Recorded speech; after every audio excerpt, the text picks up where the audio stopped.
This script tells the story of Princess Charlotte, who, at the age of 9, unexpectedly plays a hauntingly familiar melody on a grand piano at Kensington Palace. The piano, previously untouched since Princess Diana's death, becomes the conduit for a profound and inexplicable connection between generations. The narrative unfolds in several key acts: the mystery of the silent piano, Charlotte's inexplicable connection to the instrument, the forbidden performance, the palace's reaction, and the global impact of the event. The script begins by establishing the atmosphere of Kensington Palace's music room, a place steeped in silence and unspoken grief stemming from Princess Diana's death.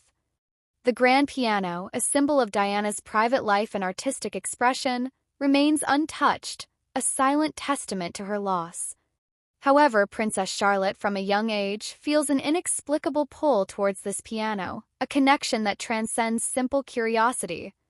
Despite repeated attempts by palace staff to dissuade her, her fascination persists, hinting at a deeper, perhaps inherited connection to the instrument and the music it holds. This initial act sets the stage for the central conflict, the clash between the palace's desire for control and the powerful, inexplicable force driving Charlotte's actions. The second act centers on Charlotte's eventual interaction with the piano. Finding the music room empty one afternoon, she overcomes her ingrained hesitation and plays. The music that emerges is not that of a child learning to play. It's a complex, emotionally resonant piece, far beyond her apparent skill level. This moment marks a turning point, revealing Charlotte's uncanny ability to play a previously unknown, hauntingly familiar melody.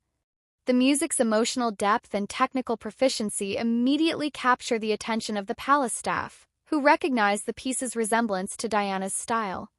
This act establishes the supernatural element of the story, suggesting a transgenerational connection between Charlotte and Diana through music. The third act focuses on the immediate aftermath of Charlotte's performance. Palace staff, initially stunned into silence, quickly moves into damage control. The unexpected nature of the event, coupled with the emotional resonance of the music, creates a crisis. The palace attempts to suppress the incident, restricting Charlotte's access to musical instruments and discouraging any discussion of Diana's musical talents. This act highlights the conflict between the palace's need to maintain control over its public image and the unstoppable force of Charlotte's musical gift, which transcends their attempts at suppression.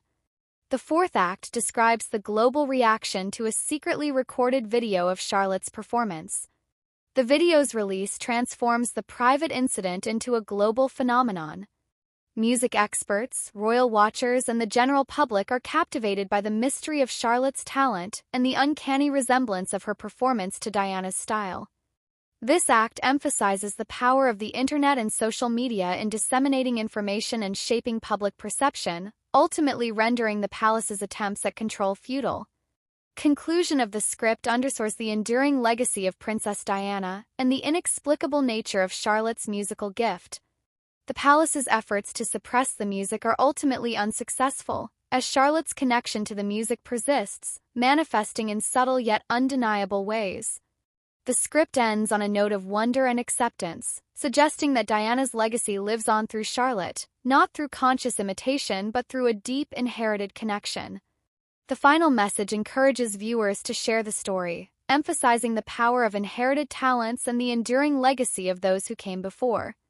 The script masterfully blends elements of mystery, family drama, and supernatural connection to create a compelling narrative that explores themes of legacy, family, and the enduring power of art.